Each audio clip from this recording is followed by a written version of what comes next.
আজকে ঘুম থেকে উঠেই কার দেখা পেয়েছি দেখুন, ওই যে দূরে হেঁটে যাচ্ছে। নমস্কার, আমি সুবর্ণা চলে এসেছি আপনাদের সামনে একটা নতুন ব্লগ নিয়ে আমেরিকা উইথ বাঙালিয়ানা চ্যানেল থেকে।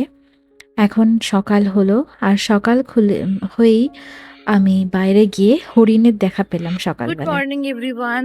দেখতেই পেলে যে ঘুম থেকে উঠে আজকে একটা হরিণ দেখতে পেলাম। ওইখানে যদি আমাদের অ্যাপার্টমেন্টটা হতো তাহলে একদম সামনে দিয়ে হরিণটা এসছে, ওই অ্যাপার্টমেন্টের সামনে এখন ঘোরাঘুরি করছে, ওখানে ঘাস খাচ্ছে। তো আমি দেখেই ছুটে ফোনটা নিয়ে এলাম, ভাবলাম তোমাদেরকে দেখাই। মাঝে সাঝে দেখা যায়, আমি দেখেছি যে অতিরিক্ত গরমে খুব একটা হরিণ দেখা যায় না, মানে ওই ধরো খুব সকালবেলায় বা রাতের বেলায় যখন ঠান্ডা একটু আবহাওয়া থাকে বা বৃষ্টি পড়লো তখন বিকেল বেলায় এরকম সময় হরিণগুলো দেখা যায়। আর এই কদিন ধরে ভিডিও দিতে পারিনি কারণ হচ্ছে শরীরটা খুবই খারাপ। এত রোদে গরমে বেরোনো হচ্ছে তো শরীর খারাপ হয়ে যাচ্ছে। মানে এত গরম, এখানে এখানে ভীষণ গরম, গরমটা ভীষণ। তো তাই আর কি। যাদের গাড়ি আছে ধরো তারা এসি গাড়ি থেকে বেরোচ্ছে, অফিস ঢুকে যাচ্ছে। কিন্তু যাদের গাড়ি নেই তাদের ঘন্টার পর ঘন্টা বাস স্ট্যান্ডে ওয়েট করতে হয়, আর একটা বাসে করে তো যাওয়া যায় না, দুটো তিনটে করে বাস চেঞ্জ করে যেতে হয়। তো এই সপ্তাহটা টানা বেরোনো হয়েছে আমার, অতটা জল খাওয়া হয়নি, সেই জন্য মনে হয় একদম শরীর পুরো গরম হয়ে গেছে। ভালো লাগছিল না কিচ্ছু। চলো শুরু করা যাক আজকের ব্লগটা। কে কেমন আছো, কোথা থেকে ভিডিওটা দেখছো অবশ্যই জানিও। যারা নতুন দর্শক আছো অবশ্যই সাবস্ক্রাইব করে দিও, আর যারা পুরনো বন্ধু আছো প্লিজ পুরো ভিডিওটা দেখো।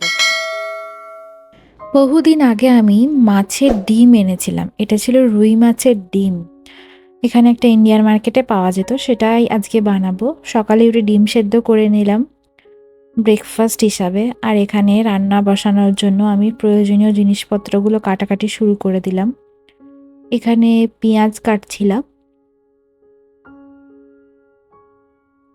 মাছের ডিম খেতে আমার খুব খুব খুব ভাল লাগে। তোমাদের কার কার ভাল লাগে মাছের ডিম খেতে অবশ্যই জানিও কমেন্ট করে।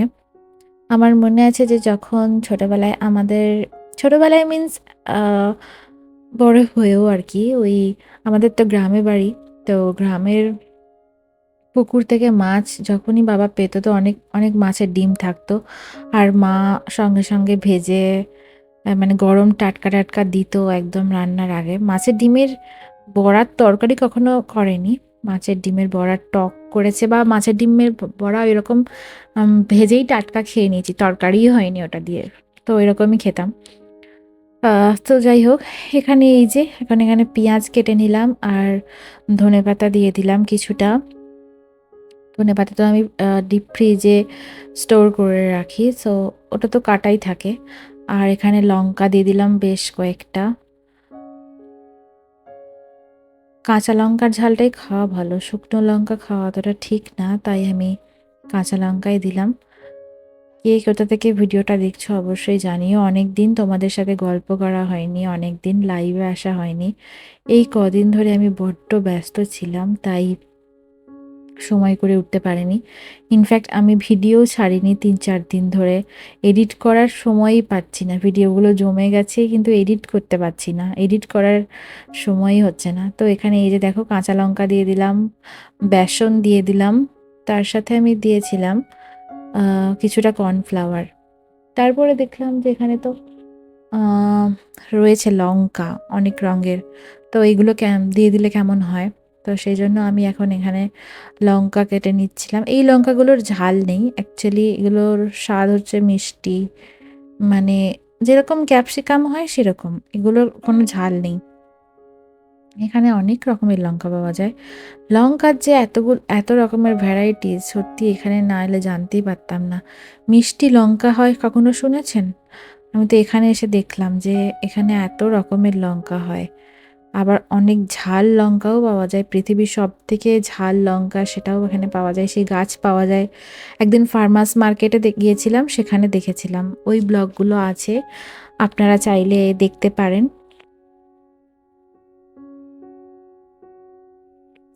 এই কদিন যে আমি ভিডিও দিইনি তার জন্য আমাকে কে কে মিস করেছেন সেটা আমাকে অবশ্যই কমেন্ট করে জানাবেন, তাহলে আমার খুব ভালো লাগবে পড়তে। বিকজ কিছু কিছু মানুষ আছেন যাদের কমেন্ট পেয়ে আমি অনেক বেশি উৎসাহ পাই, নতুন করে ভিডিও বানানোর ইচ্ছাটা আমার মধ্যে জাগে।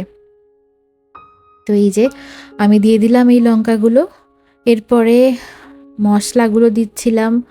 এখানে গরম মশলা দিলাম, কিছুটা ওই সবজি মশলা টাইপের ছিল সেটা দিয়ে দিলাম, ধনে গুঁড়ো জিরে গুঁড়ো দিলাম, আর দিলাম হচ্ছে যে নুন, আর বেশি কিছু দিইনি। এরপরে দিয়ে দিলাম একটু বেকিং সোডা, আর তারপরে এখানে এই যে মাছের ডিমটাকে এবার অ্যাড করে নিচ্ছি এর মধ্যে। এবার এটাকে ভালোভাবে মাখতে হবে। লাস্টে যখন দেখেছিলাম যে এটা একটু জল জল হয়ে গেছিলো, তখন আমি আরেকটু বেসন দিয়েছিলাম এটাকে, মানে যাতে বেশি জল জলে ব্যাপারটা না থাকে। তো এই যে এখানে ডিম সেদ্ধ দিয়ে আমি ব্রেকফাস্ট করে নিলাম বাইরে জানলার ধারে এসে। আর এই যে দেখো এখানে কিন্তু মিক্সড হয়ে গেছে, এবার এখানে ভাজতেও দিয়ে দিয়েছি। তেলটা হয়তো একটু বেশি দেওয়া হয়ে গেছিলো, তাই ডিমগুলো এখানে ফটফট করে ফাটছিল, তো আমার ভয়ও লাগছিল দিতে। তো এবার এগুলোকে আমি উল্টে নিচ্ছিলাম। মাছের ডিমের বড়া খেতে এত ভালো লাগে গরম গরম অবস্থায় যে কি বলবো, কিন্তু বেশি খেয়ে নিলে আমার মুশকিল, গ্যাস অম্বলের প্রবলেম হতে পারে। তো ওই আর কি, কিন্তু লোভ সামলানো তো যায় না। বড়াটা হওয়ার আগে যে কতগুলো বেঁচে থাকবে, মানে তরকারিটা হওয়ার আগে সেটাই চিন্তার, সেটাই দেখার আর কি। তো যাই হোক, এ দেখো উল্টাচ্ছিলই না, যা হোক করে আমি ভয়ে ভয়ে উল্টাচ্ছিলাম এদেরকে, কারণ এত ফাটছিল আর তেল ছিটকে যাচ্ছিল চারিদিকে যে কি বলবো। তার জন্য ভিডিও করার কথা আমার মাথাতেই আসছিল না যখন আমি এটা করছিলাম। তারপর যখন দেখলাম যে তেল ছিটকানো এবং এগুলোর ফাটা একটু বন্ধ হয়েছে, তখন ফোনটা নিয়ে এসে ভিডিও করলাম। প্রথমে তো ভিডিও করার কোনো কথাই নেই, এক হাতে করে, আমি কোনো স্ট্যান্ড ব্যবহার করি না, আমি হাতে এখানে ওখানে ফোনটাকে ঠেসিয়ে দিয়ে ওইভাবেই ফোনের ভিডিওগুলো করে থাকি। দেখো কি সুন্দর দেখতে হয়েছে না বড়াগুলো। লাস্টে একটু হলুদও দিয়ে দিয়েছিলাম আবার। খেয়ে দেখি। দারুণ হয়েছিল খেতে, ফাটাফাটি।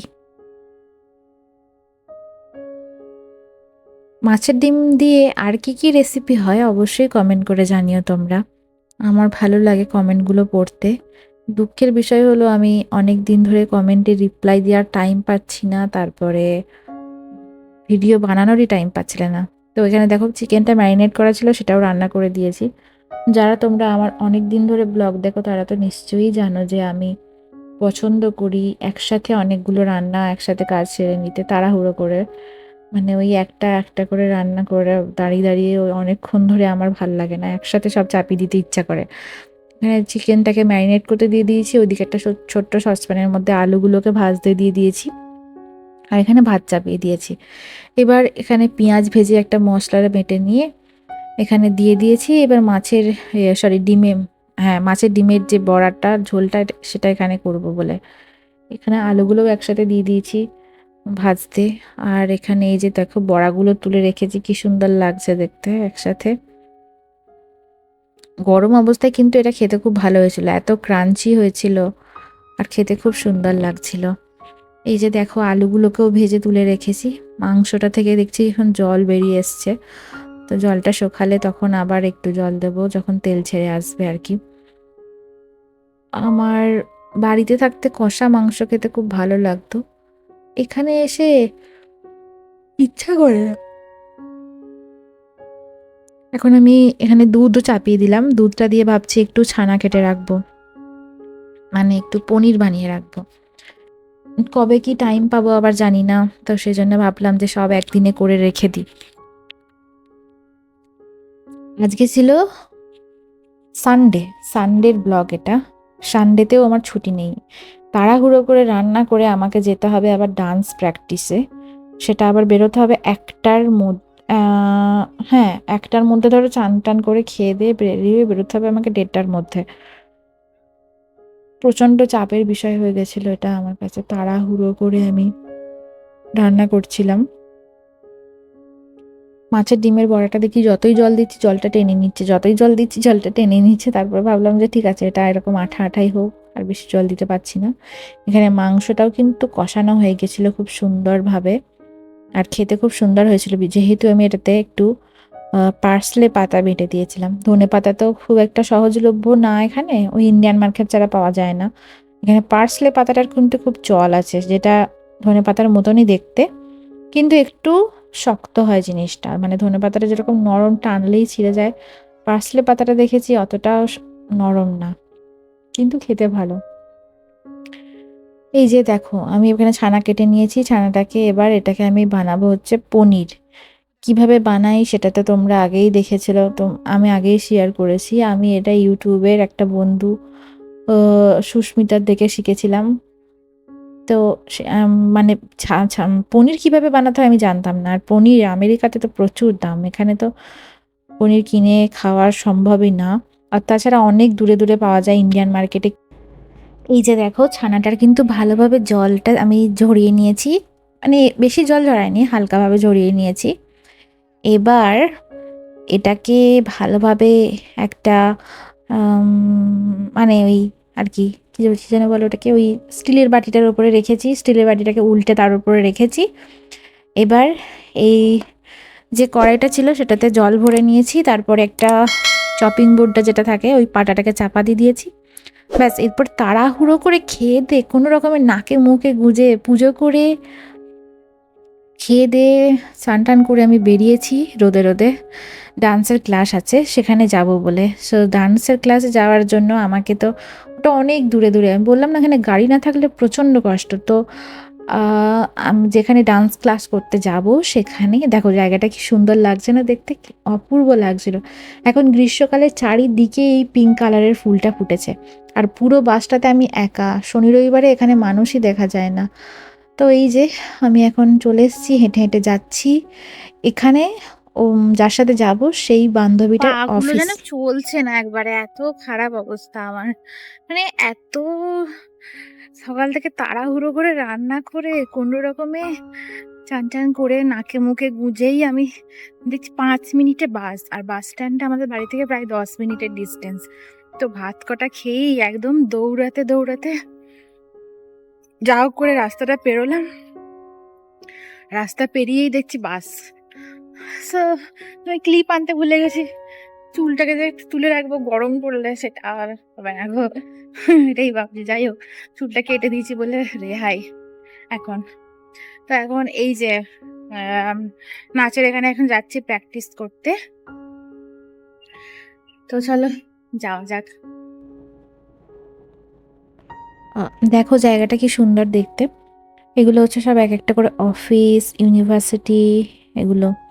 তো যাই হোক, আমি এখন এইখান দিয়ে গিয়ে ওয়েট করছিলাম আমার ওই বান্ধবীটার জন্য। আজকের ভিডিওটা আমি এখানেই শেষ করছি, আর বেশি বড় দেখো এই করছি জায়গাটা না। কি সবাই সুন্দর, ভালো থেকো, সুস্থ থেকো। চোখ ধাঁধিয়ে যাচ্ছে একবারে। রোদটা এখন একটু কম আছে বলতে, রোদের যা জোর, আর এই রোদের ভাবটাতেই মানে অস্থির হয়ে যাচ্ছি একবারে বলতে গেলে। So, চলো যাওয়া যাক এখন। আমি এখানে আমাদের প্র্যাকটিস হচ্ছে না, হবে অন্য জায়গায়। তো এখানে আমি যার সাথে যাব, দেখবে রবীন্দ্র নৃত্যতে একটা আমি ডান্সের প্রোগ্রামে যখন সেই ছেড়েছিলাম না, যাদের সাথে ডান্স করেছিলাম, তো ও এখানে চাকরি করে, ওর সাথে যাব ওর গাড়িতে। তাই এখন ওর বিল্ডিং এ যাচ্ছি, মানে ওর অফিসের বিল্ডিং এ। চলো যাওয়া যাক।